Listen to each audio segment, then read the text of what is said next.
So when Phil came up here, he said, I got a shocker from my dad the other day. And I thought he was implying this. I'm like, I'm sorry, Phil. Where did the other 2 fingers go?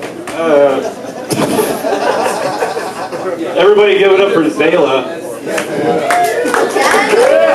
Nice. So has everybody ever heard the phrase, if you can't beat them, join them? Well, that's why all my girlfriends have black eyes. Oh! I'm joking. I think women are sweet. Only because I think that they remind me of expensive hotel rooms. I just want to check in and check out, and that's never the case. And if you end up knocking one of them up, then it becomes more like a timeshare. You're trying to figure out why you're paying so much money when you only get a weekend visit every so often. And on top of that, there's some other guy there when you're not. Welcome to the beautiful lives of divorced parents. So, children change your life after you have them. I wouldn't know because I'm a man and I don't have to give birth. But I have a child, and I learned a valuable lesson that it's easy to have children when you have sex.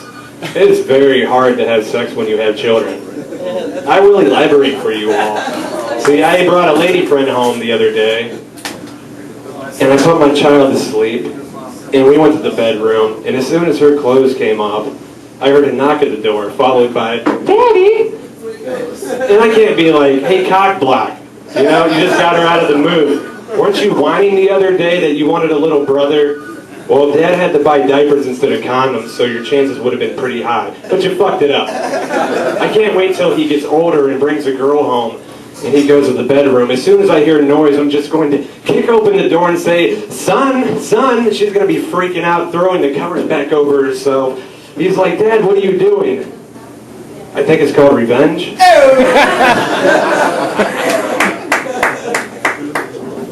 So yeah, don't have to have children, but I do have to claim them after they're born.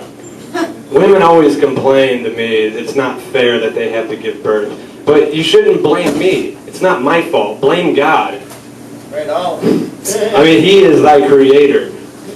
I like to believe, God doesn't really like women. I mean, He created man in His image. Women, not so much. Like he's up on a big stage. I think God had a wife, and she nagged at Him day and night. So when He was creating women, He's like, I'm definitely going to make them give birth and bleed out of their vaginas 6 days out of each month. Just as punishment for being a bitch. Like, ow, I'm on my period. Well, that's because you're a bitch. Well, that's not fair. What's man's punishment? You are.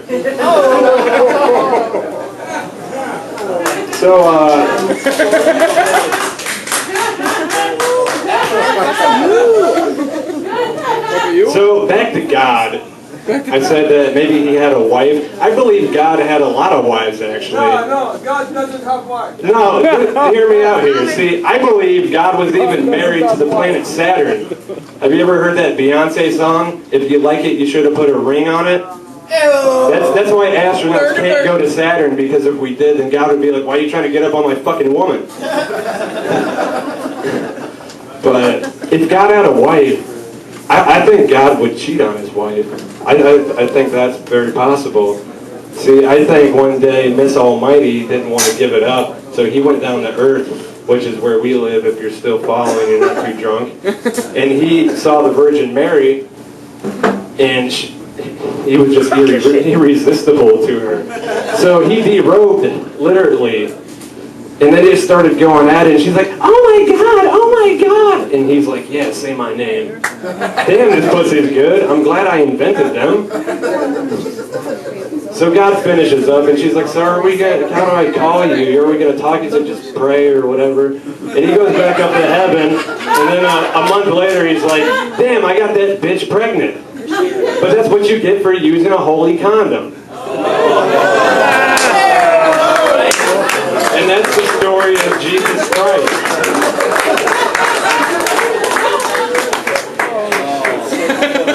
So I worked really hard this week on these new bits, so bear with me here. I want everybody to pay attention. The other day, I got in trouble with the police. And they said, all right, sir, are you going to come quietly? And I knew there was no way I could silently masturbate, so they just had to take me by force. I think masturbation is funny to talk about. But when I first started doing it, I really couldn't call it masturbation. It's not like I was a master at it. I was merely practice baiting. It's not like I had someone to show me how. I didn't have any uncles and I wasn't Catholic. Some kids are born with all the advantages. Not me though, I was lucky to have hands. So thinking about the first guy to jerk off, like the guy who invented masturbation, he's like, I'm the master at it. You're all just ants in my eyes. But really, he's probably just the first loser ever to walk the earth. Because back in the prehistoric times, you could get pussy anytime you wanted it. You didn't have to ask, you could just club a bitch and go to town. That's primitive Ben Roethlisberger shit right there.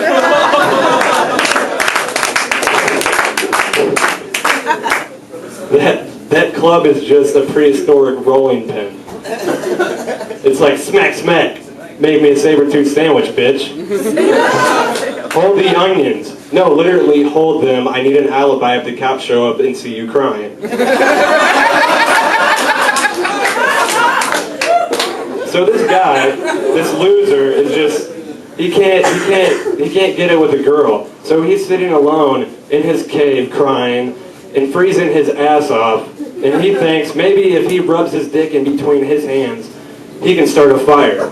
He saw some guy do it last week with a stick. It sounded like a good idea and it looked like the same thing. So don't be surprised if some guy someday goes into a cave and explores it and comes across some markings on a wall where it's a stick figure with its hand holding some line coming out of its crotch. Some archaeologist is like, I must understand what these markings mean. Yeah, I'm pretty sure it's just showing you how to jerk off. Thank you, I'm Bill Sporck.